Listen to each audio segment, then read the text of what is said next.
सभी दानों में सबसे महंगा दान है क्षमा दान। क्षमा करना ईश्वर का कार्य है। हम मनुष्य वास्तव में अपनी शक्ति से किसी को क्षमा नहीं कर सकते हैं, लेकिन ईश्वर स्वयं न केवल हमारे पापों को क्षमा करते हैं, बल्कि एक दूसरे को क्षमा करने की शिक्षा भी देते हैं और हमें वो शक्ति भी दी है। कितना महान एक वरदान है। आज हम इसी के बारे में स्वयं प्रभु यीशु से सुनने वाले हैं, सीखने वाले हैं। तो आइए इस महत्वपूर्ण शिक्षा को और कैसे हम अपने बंधनों से छुटकारा पा सकते हैं, इनके बारे में भी प्रभु यीशु हमें आज सिखाने वाले हैं। तो आइए हम आज की साधना को पूर्ण रूप से पूरे तन मन से आप भाग लेने की कृपा करिए, कोशिश करिए, ताकि इससे आप अपने जीवन के लिए क्षमा ना केवल पाए बल्कि एक सीख लें, जीना सीखें। अपने आप को तैयार करिए, अपना पवित्र बाइबल, डायरी, पेन पेंसिल ले लीजिए और अपने निर्धारित स्थान में आ जाइए। सबसे पहले अपनी आंखें बंद कर लीजिए और अपने आप को ईश्वर की उपस्थिति में रखिए, क्योंकि हमें उन्हीं से सीखना है। हम उन्हीं से बात करने के लिए यहां एकत्रित हैं, उनसे सुनने के लिए हम यहां एकत्रित हैं। आइए हम शुरू करें। पिता और पुत्र और पवित्र आत्मा के नाम पर आमीन। हे परम दयालु पिता, तो हमसे इतना प्यार करता है कि हमारे पापों के प्रायश्चित के लिए अपने इकलौते पुत्र को हमें अर्पित कर दिया, ताकि तू हमारे पापों को क्षमा कर सके। हम अपराधी ही थे, पापी ही थे, कि तू अपने इकलौते पुत्र को निर्दोष मेमने की भांति इस दुनिया में भेजा, ताकि वे हमारे लिए मरे, हमारे लिए अपने आप को बलि चढ़ाए, हमें हमारे पापों को क्षमा कर दे। प्यारे पिता, तेरी इस दया के लिए, इस क्षमा के लिए, क्षमा रूपी सबसे महंगी दान के लिए हम तुझे धन्यवाद देते हैं। और आज हम तेरे पुत्र की शिक्षा सुनने के लिए, उनसे सीखने के लिए हम यहाँ एकत्रित हैं कि हम कैसे तुझसे क्षमा प्राप्त करें और कैसे एक दूसरे को क्षमा करें। हमें अपना पवित्र आत्मा प्रदान कर। हे पवित्र आत्मा, तू हमारे शरीर में निवास करता है, तू हमें अपना प्रेरणा दे, ताकि हम प्रभु यीशु की बातों को ध्यान से सुन सकें, समझ सकें और उसके अनुसार अपना जीवन यापन कर सकें। हे प्रभु यीशु ख्रिस्त, हम तुझे धन्यवाद देते हैं। तू दया का सागर है, तू हमारे पापों को, अपराधों को क्षमा करने के लिए इंतजार करता है। हे प्रभु यीशु, तू क्रूस पर मरते समय में भी तूने अपने अपराधियों के लिए, जो तुम्हें मार रहे थे, उनके लिए पिता से प्रार्थना करके हमें ना केवल शब्दों से शिक्षा दिए, बल्कि अपने जीवन द्वारा, अपने क्षमादान द्वारा हमें शिक्षा देते हैं कि हमें हमेशा क्षमा करने के लिए तैयार रहना चाहिए, क्षमा मांगने के लिए भी तैयार रहना चाहिए। हे प्रभु यीशु, हमें कृपा दीजिए कि हम आपकी शिक्षा को ध्यान से सुन सके, समझ सके और उसके अनुसार अपना जीवन यापन कर सके। एक हमारी प्यारी मां मरियम और सभी संतों, स्वर्गदूतों, हमारी सहायता करिए, हमारे लिए प्रार्थना करिए, ताकि हम भी आप लोगों के पद चिन्हों पर चल सके। हम ये प्रार्थना करते हैं अपने प्रभु क्रिस्त के द्वारा, आमीन। आज की साधना के लिए हम जो पाठ लिए हैं वो है संत मत्ती रचित सुसमाचार अध्याय 18 पद संख्या 21 से 35 तक। The Gospel according to Saint Matthew, chapter 18, verses from 21 to 35. तब पेतरुस ने पास आकर ईसा से कहा, प्रभु, यदि मेरा भाई मेरे विरुद्ध अपराध करता जाए तो मैं कितनी बार उससे क्षमा करूं? 7 बार तक? ईसा ने उत्तर दिया, मैं तुमसे नहीं कहता 7 बार तक, बल्कि 70 गुना 7 बार तक। यही कारण है कि स्वर्ग का राज्य उस राजा के सदृश है जो अपने सेवकों से लेखा लेना चाहता था। जब वह लेखा लेने लगा तो उसका लाखों रुपए का एक कर्जदार उसके सामने पेश किया गया।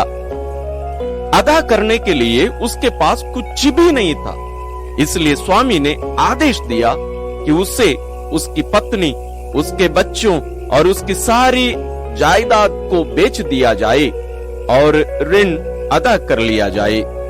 इस पर वह सेवक उसके पैरों पर गिरकर यह कहते हुए अनुनय विनय करता रहा, मुझे समय दीजिए और मैं आपको सब चुका दूंगा। उस सेवक के स्वामी को तरस हुआ आया और उसने उससे जाने दिया और उसका कर्ज माफ कर दिया। जब वह सेवक बाहर निकला तो वह अपने एक सहज सेवक से मिला जो उसका लगभग 100 दिनार का कर्जदार था। उसने उससे पकड़ लिया और उसका गला घोंट कर कहा, अपना कर्ज चुका दो। सहज सेवक उसके पैरों पर गिर पड़ा और यह कहते हुए अनुनय विनय करता रहा, मुझे समय दीजिए और मैं आपको चुका दूंगा।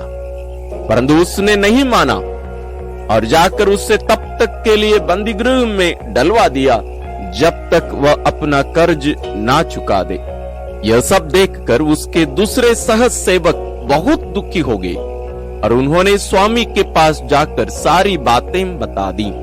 तब स्वामी ने उस सेवक को बुलाकर कहा, दुष्ट सेवक, तुम्हारी अनुनय विनय पर मैंने तुम्हारा वह सारा कर्ज माफ कर दिया था, तो जिस प्रकार मैंने तुम पर दया की थी, क्या उसी प्रकार तुम्हें भी अपने सहज सेवक पर दया नहीं करनी चाहिए थी? और स्वामी ने क्रुद्ध होकर उसे तब तक के लिए जल्लादों के हवाले कर दिया जब तक वह कौड़ी कौड़ी ना चुका दे। यदि तुम में हर एक अपने भाई को पूरे हृदय से क्षमा नहीं करेगा तो मेरा स्वर्गिक पिता भी तुम्हारे साथ ऐसा ही करेगा। इस पाठ को ध्यानपूर्वक कम से कम 2-3 बार पढ़ लीजिए, समय लीजिए। इस पाठ को हम बहुत बार पढ़े हैं, सुने हैं, लेकिन बहुत सारे रहस्य, बहुत सारी बातें इसमें छुपी हैं। इसलिए ध्यान से, जोर से इस पाठ को समय लेकर पढ़िएगा।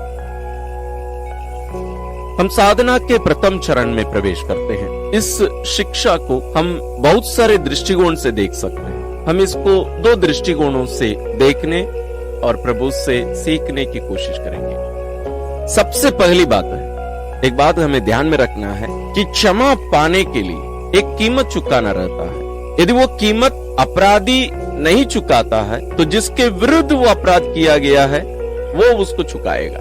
मैं विश्वास करता हूं शायद आप इस बात को नहीं समझ पा रहे हैं। एक उदाहरण के लिए मान लीजिए एक महंगी चीज को, चलिए ले लेते हैं आपका मोबाइल जो 10-15 हजार का आप खरीदे हैं। किसी व्यक्ति ने उसको तोड़ दिया, जानबूझकर या अनजाने में, जैसे भी। दूसरा कोई मोबाइल उसके जगह पर खरीद के देना वास्तव में उनके अपराध को क्षमा नहीं करता है, उसको दूर नहीं करता है। जो गया वो वापस नहीं आ सकता, सबसे पहली बात। दूसरी बात, यदि वो व्यक्ति उसको आपको खरीद कर ना दे और आप कह रहे हैं चले आप गरीब व्यक्ति हैं, आपके पास पर्याप्त नहीं है पैसा, चले मैं आपको माफ कर दे रहा हूं। आप जो माफी उन्हें दे रहे हैं, क्षमादान दे रहे हैं, उसका एक कीमत आप चुका रहे हैं उनके जगह पर। वो क्या है? उनके बदले में आप उतना पैसा 10,000 हो या 15,000 हो आप देंगे, है ना? बात समझ रहे हैं? इस बात को लेकर आते हैं हम ईश्वर के पास। हमने पाप किया, सारी मानव जाति पाप की दशा में पड़ी हुई थी। हम हमारे पापों के प्रायश्चित के लिए, उसकी क्षमा के लिए हम कोई भी कीमत नहीं चुका सकते। हम कैसे मृत्यु दंड में पड़े हुए लोग, हम अपने आप को कैसे छुड़ा सकते? हम तो दास हैं, हम पाप की दशा में हैं, मृत्यु दंड भोग रहे हैं, मरने वाले हैं। हम अपने आप को कैसे छुड़ा सकते हैं? दलदल में पड़ा हुआ व्यक्ति अपने आप को बाहर कभी भी निकाल नहीं सकता। वैसी एक स्थिति, हम अपराध किए हैं ईश्वर के विरुद्ध, और वे क्या करते हैं? अपने पुत्र को प्रायश्चित बलि के रूप में, यानी हमें क्षमा करने के लिए एक कीमत चुकाते हैं। हम सोचते हैं कि हम जाके माफी मांग लिए ईश्वर से और ईश्वर कह दिए चलो मैं तुम्हारे पापों को क्षमा करता हूं। हमें लगता है कि उसके लिए कोई कीमत नहीं चुकाया जाता है। नहीं, ईश्वर चुकाते हैं, या हम कह सकते हैं वो चुका चुके हैं। इसका अर्थ ये नहीं है कि हम जाकर पाप करते रहेंगे, क्योंकि कीमत तो प्रभु यीशु पहले से ही चुका चुके हैं, कीमत दे दिए हैं पहले से।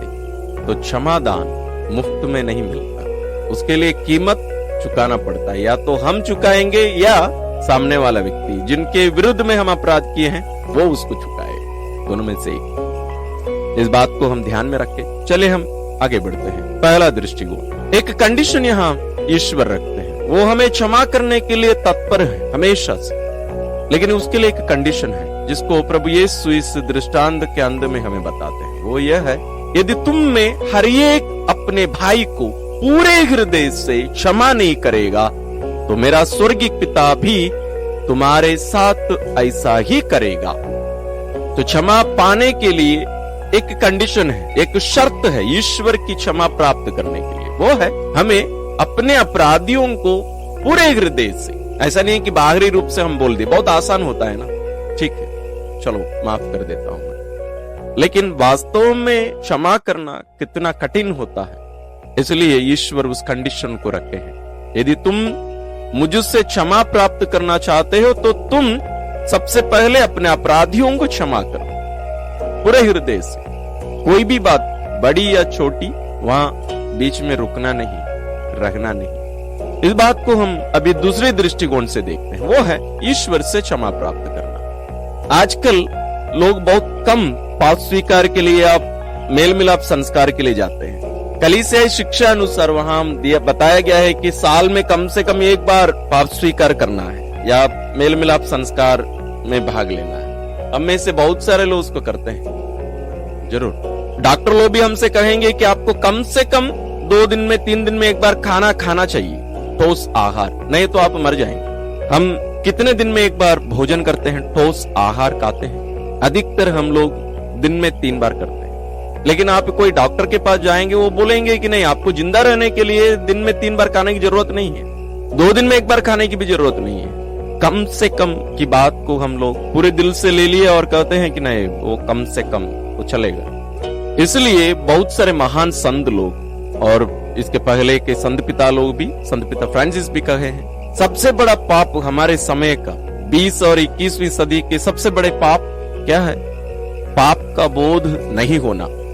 पाप का बोध नहीं होना ही सबसे बड़ा पाप है। हमें पता ही नहीं है कि हम पाप कर रहे हैं, ये बोध का अभाव ही सबसे बड़ा पाप है उनका करना। इसलिए हम क्षमा प्राप्त करने के लिए या क्षमा मांगने के लिए हम ईश्वर के पास जाने से इनकार करते हैं। हमें लगता है कि ये तो आम बात है, लेकिन आज ईश्वर हमें याद दिला रहे हैं कि पाप कोई कमजोरी नहीं है, पाप सच्चाई है। पाप मृत्यु दंड दिलाता है या मृत्यु को उत्पन्न करता है या मृत्यु को जन्म देता है। पाप का वेतन मृत्यु है। इस सच्चाई को, इस वास्तविकता को हमें स्वीकार करना पड़ेगा। हमें अपनी स्थिति को समझना बहुत जरूरी है कि हमें ईश्वर की क्षमा की जरूरत है। इसको समझे बिना हम ईश्वर के पास क्षमा प्राप्त करने के लिए नहीं जाएंगे। वो भी आत्ममार पाप करने से ही मैं पाप क्षमा के लिए जाऊंगा या मैं पाप स्वीकार के लिए जाऊंगा या मेल मिलाप संस्कार के लिए जाऊंगा, वो नहीं है। प्रभु यीशु हमसे आज कुछ कहना चाहते हैं। प्रभु हमसे कहते हैं, तुम मेरे क्षमा को तुम कभी भी प्राप्त कर सकते हो। मैं तुम्हें क्षमा करने के लिए तत्पर हूं। केवल तुम्हें एक ही काम करना है। क्या करना है? जरूर वो कंडीशन तो पूरा करना है। दूसरा, इस दृष्टांत में हम देखते हैं 2 बार क्षमा 2 व्यक्ति मांगते हैं। पहला है एक सेवक मालिक से मांगता है। वो कैसे करता है? वो अपने घुटनों में उनके पैरों पर गिर पड़ता है, अपने घुटनों में आ जाता है, उनके पैरों को पकड़ लेता है। लेकिन प्रभु यीशु कहते हैं बहुत बार हमारे लिए अपने घुटनों में आना, ईश्वर से क्षमा प्राप्त करने के लिए, क्षमा मांगने के लिए जाना बहुत कठिन होता है। इसका मुख्य कारण है, जैसे मैंने कहा, पाप का बोध नहीं होना। दूसरा है घमंड, प्राइड। इसके कारण ना तो हम क्षमा कर पाते हैं ना क्षमा मांग पाते हैं। इस कारण ईश्वर चाहते हुए भी हमें क्षमा नहीं कर पाते, क्योंकि हम मांग नहीं रहे हैं, हम उनसे कह नहीं रहे हैं मैंने पाप किया है। लेकिन आज प्रभु यीशु कहते हैं, मेरी क्षमा पर तुम्हें शक करने की जरूरत नहीं, शक मत करो। तुम दृढ़ रूप से इस पर भरोसा और विश्वास कर सकते हो और करना चाहिए। और यह मैं तुम्हारे लिए हवा में नहीं रखा हूं कि तुम पवित्र बाइबल पढ़ लो या अकेले रहकर बात करो या प्रार्थना करो, क्षमा मांगो, खत्म हो गया। नहीं, मैं एक संस्कार के रूप में मैं तुम्हें दिया हूं कलीसिया के द्वारा। वहां मैं अपना प्रतिनिधि, एक पुरोहित को मैं अभिषेक देकर वहां रखा हूं, इसी के लिए वह मेरा प्रतिनिधि है। वो जो शब्द कहता है वो उसके शब्द नहीं है, मेरे शब्द है। मैं उसके द्वारा वहां उपस्थित हूं, मैं स्वयं वहां उपस्थित हूं। प्रकट रूप से तुम्हें इस बात को, इस सच्चाई को अनुभव करने के लिए ही मैंने इस संस्कार की स्थापना की है। मैं कितना इंतजार करता हूं, मैं तत्पर हूं। मैं चाहता हूं कि तुम जब भी गिरो तुरंत उठकर मेरे पास दौड़ कर आओ। यदि मैं पेतरुस से ये कहा 7 गुना 7 बार नहीं, 70 गुना 7 बार, यदि मैं उसे ये शिक्षा दिया, उसे बताया ऐसे करने के लिए, तो क्या मैं तुम्हारे अपराधों को, तुम्हारे पापों को क्षमा नहीं करूंगा? मेरा हृदय तेरे लिए हमेशा खुला है।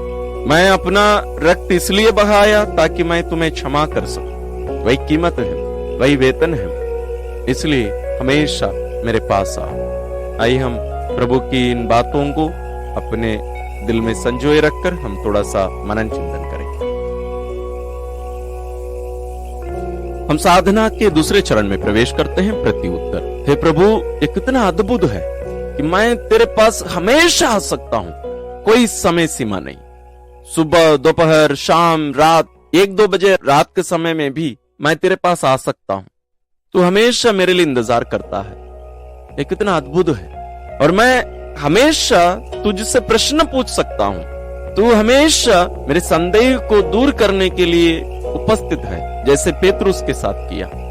और तू कभी भी मेरे बारे में सोचने से बंद नहीं करता है। तू हमेशा मेरे बारे में सोच रहे है। इसलिए मैं पेतरुस के समान तेरे पास कभी भी आकर कुछ भी पूछ सकता हूं। लेकिन प्रभु, मैं क्यों भूल जाता हूं? तेरी उपस्थिति को भूल जाता हूं, तेरे मार्गदर्शन को भूल जाता हूं। मेरे लिए तेरी चाहत को, तेरी इच्छा को, तेरे प्रेम को मैं भूल जाता हूं। और बहुत बार क्षमा पाना और क्षमा देना मेरे लिए बहुत कठिन होता है। किसी किसी छोटी छोटी बात में बहुत आसान होता है, लेकिन बहुत बार बहुत कठिन हो जाता है। और बहुत सारे लोग मुझसे पाप क्षमा प्राप्त करने के योग्य भी नहीं है। लेकिन उस संदर्भ में आज की ये शिक्षा, तेरा यह दृष्टांत मेरे सामने आकर मुझे चुनौती देते हैं, मुझे कंडीशन में डाल देते हैं, मुझे मेरे सामने एक शर्त रखते हैं। यदि मुझे तेरा क्षमा प्राप्त करना है तो मुझे भी क्षमा करना पड़ेगा। हे प्रभु, मुझे सिखा कि मेरे अभ्यंतर में मैं किसी भी रूप में मैं अनुभव करूं, कोई भी सोच या भावना, फीलिंग मेरे हृदय में, मेरे मन में चलते रहे, फिर भी मैं क्षमा कर सकूं तेरे समान। मेरे हृदय को अपने प्रेम से भर दे, क्योंकि ना केवल तू क्षमा करता है, बल्कि जो मेरे विरुद्ध अपराध करते हैं तू उनसे भी प्यार करता है, तू उन्हें भी क्षमा करता है। तो मैं कौन होता उनके विरुद्ध, उनके अपराधों को मैं पकड़ कर रखे रहूं, मैं क्षमा न करूं। प्रभु, मुझे कृपा दे कि मैं दूसरों के अपराधों को न केवल अपने आप को याद दिलाता रहूं, बल्कि दूसरों को भी याद दिलाता ना रहूं, जैसे शैतान हमारे विरुद्ध करता। मैं कृपा दे। आइए हम इन बातों को अपने दिल में और भी गहरे रूप में घर करने दें और उस पर गहरे रूप से मनन करिए। और यदि आपके जीवन में ऐसे कोई व्यक्ति है, कोई परिस्थिति है, या स्वयं आप यदि क्षमा नहीं कर पा रहे हैं, तो प्रभु की इन बातों को अपने दिल में लीजिए। हम साधना के तीसरे चरण में प्रवेश करते हैं। हे प्रभु, मैं तुझे धन्यवाद देता हूं, हमेशा मुझे क्षमा करने के लिए, तैयार रहने के लिए, तत्पर रहने के लिए, मेरे लिए इंतजार करने के लिए, मुझसे इतना प्यार करने के लिए।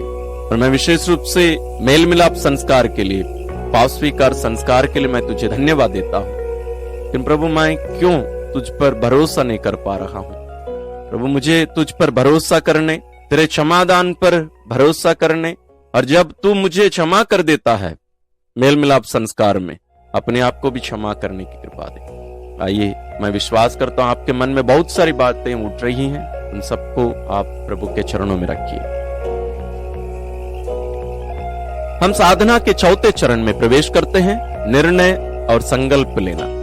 आज की साधना के द्वारा प्रभु यीशु हमारे सामने बहुत सारे प्रश्न रखते हैं, बहुत सारी चुनौतियों रखते हैं, बहुत सारी शिक्षाओं रखते हैं। सबसे पहले प्रभु पर निर्भर रहने सीखना, दूसरा नम्र बनना, क्योंकि एक नम्र व्यक्ति ही पाप क्षमा कर सकता है और पाप क्षमा मांग भी सकता है। एक घमंड व्यक्ति ना तो क्षमा कर सकता है, ना क्षमा मांग सकता है। तीसरी बात, हमें सबों को क्षमा करना, क्योंकि क्षमादान, जैसे मैंने प्रारंभ में कहा, सबसे बड़ा दान है, सबसे महंगा दान है या मूल्य है। ईश्वर इसे हमारे द्वारा दूसरों को देना चाहते हैं और दूसरों के द्वारा हमें देना चाहते हैं, क्योंकि जब तक हम क्षमा नहीं करते हैं तो हम ईश्वर की क्षमा को अनुभव नहीं कर सकते हैं, प्राप्त नहीं कर सकते। इसलिए आप इस विशेष विषय पर आप मनन करिए और इस पर आधारित निर्णय लीजिए, संकल्प लीजिए और आज से उन्हें अमल करने की कोशिश करिए। आइए हम प्रार्थना करें। हे परम दयावान पिता, हे दया के सागर, हम तुझे पुनः धन्यवाद देते हैं इस विशेष अवसर के लिए और विशेष रूप से तेरे पुत्र के द्वारा हमारे पापों को क्षमा करके हम सबों को अपनी संतान बनाने के लिए। और हम कितने बार प्यारे पिता लगभग हर दिन हम तुझे दुख देते हैं, लेकिन तो हमें जब हम तेरे पास आते हैं तो जैसे उस उड़ाऊ पुत्र की दृष्टांत में अपने पुत्र के द्वारा हमें बताए, उसी प्रकार उस पिता के समान तू इंतजार करता रहता है कि हम तेरे पास वापस लौटे। तू हमारे विरुद्ध हमारे अपराधों को रखता नहीं है, जैसे पवित्र बाइबल में तूने प्रकट किया। अन्यथा हम कैसे तेरे पास आ सकते हैं? तो हमसे इतना प्यार करता है। प्यारे पिता, तेरे इस महान वरदान के लिए तुझे धन्यवाद देते हैं। ना केवल तू हमें क्षमा करता है, बल्कि एक दूसरे को क्षमा करने की कृपा, अधिकार तूने हमें दिया है। यदि हम एक दूसरे को क्षमा नहीं कर पाते तो हमारे परिवार आज एक परिवार नहीं रहते। इस दुनिया में शायद कोई मनुष्य जीता नहीं। हम एक दूसरे की हत्या करके, आत्महत्या करके हम कब से सब खत्म हो गए होते, लेकिन एक दूसरे को क्षमा करने का अधिकार तूने हमें दिया है। इस महान वरदान के लिए हम तुझे धन्यवाद देते हैं। विशेष रूप से प्यारे पिता, यहाँ उपस्थित आपके इन सभी संतानों को आप विशेष अनुग्रह और आशीष प्रदान कर। इनमें से यदि कोई है जो अपने आप को क्षमा नहीं कर पा रहे हैं, किसी से क्षमा नहीं मांग पा रहे हैं या किसी को क्षमा नहीं कर पा रहे हैं, उन सबों को अपना आत्मा प्रदान कर, अपनी शक्ति और सामर्थ्य प्रदान कर, ताकि हम सभी तुझसे क्षमा मांग भी सके और दूसरों से भी क्षमा मांग सके और दूसरों को क्षमा कर भी सके।